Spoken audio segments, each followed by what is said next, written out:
Many people and the successful people, and when you look at successful people's story, you see that solving a world changing problem takes time, which is one thing I think about as a generation. I don't know where we are going with that, right?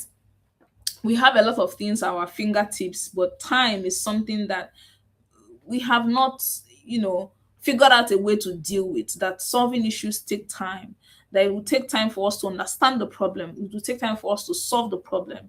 Time, time that many people, even when you listen to the Steve Jobs story at instance, he didn't just make the groundbreaking invention in one day. When you talk about Nikola Tesla, people talk about the how many, but most times in our generation, I don't even know if we have that level of patience to keep trying, um, solutioning an idea over and over again and pushing through those seasons of failure.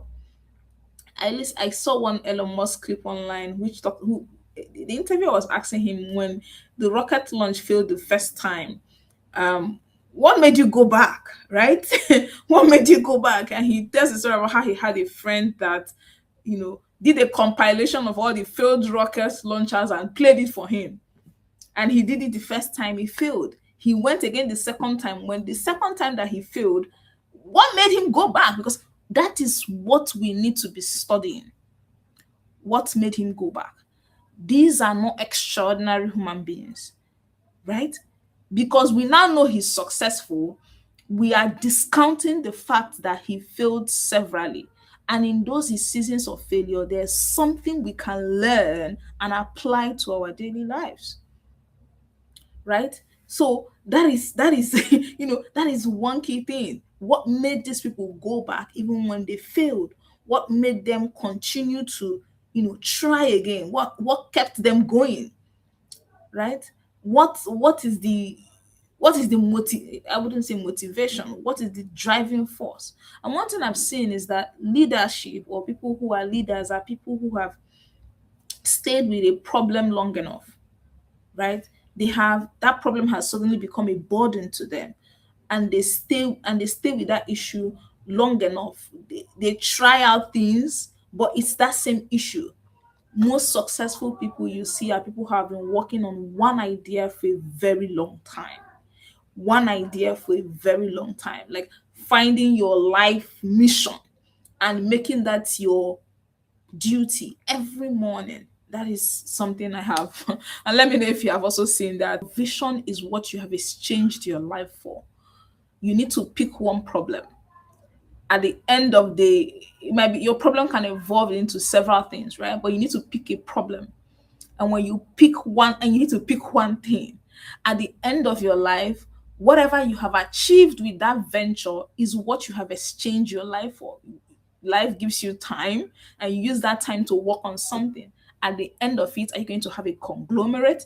Are you going to have a company? Are you going to have, you know whatever? What are you going to build, right?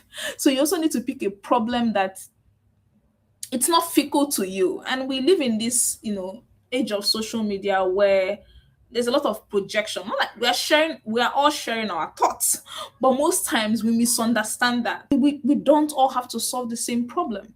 We all have different ways or different things we're supposed to work on, because it's going to get tough. And that is one thing I've realized. The journey is definitely going to get tough. And that is why you see people pick up things, but they never follow through. Because it's not in the first place, it wasn't their business. But they heard someone talk about the idea, they heard someone talk about it so passionately, and they decide, oh, I will do something about it. And they will start building a company, they will start doing a project, they will start doing something.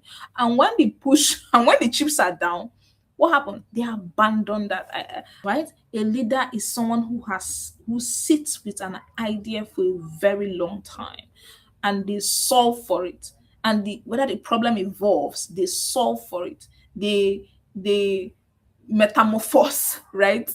They solve for that problem. So you need to pick something that you are passionate about, and something that not passion. I'm not sure passion is the word. Something, if there's anything higher than passion, not something you're just motivated about, something you're passionate about, something that I think it was when we were speaking to Maya who highlighted this critical thing. The chips will come down.